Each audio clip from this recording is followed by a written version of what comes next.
যদি কোনদিন কোরআনের জন্য রক্ত দিতে হয়, জীবন দিতে হয়, মার কোল খালি করতে হয়, মুসলমানের রাজি আছে, কিন্তু বাতিলের কাছে মুসলমানের মাথা নত করতে পারে না।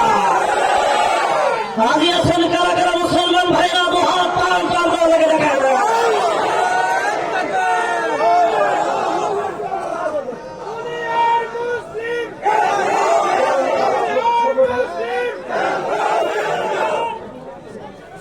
সম্মানিত প্রাণপ্রিয় মুসলমান ভাইরা, যে দাঁড়ানো ভাইরা দাঁড়িয়ে আছেন, মেহরবানি করে একটু বসার চেষ্টা করেন।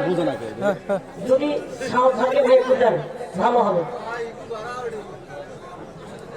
না সাউন্ড না, যদি মানে মাইক টেস্টটা শোনা তাই না। আচ্ছা ঠিক আছে, আলহামদুলিল্লাহ যা আছে কপালে হবে কাল সকালে। ঠিক কিনা যদি বলেন, অ্যাঙ্গেলে মেয়ার হবে যেখানে, খেলা হবে সেখানে। খেলতে রাজি আছেন না ভাই কোরআনের জন্য? রাজি আছেন তো ইনশাল্লাহ? আমিন, আলহামদুলিল্লাহ।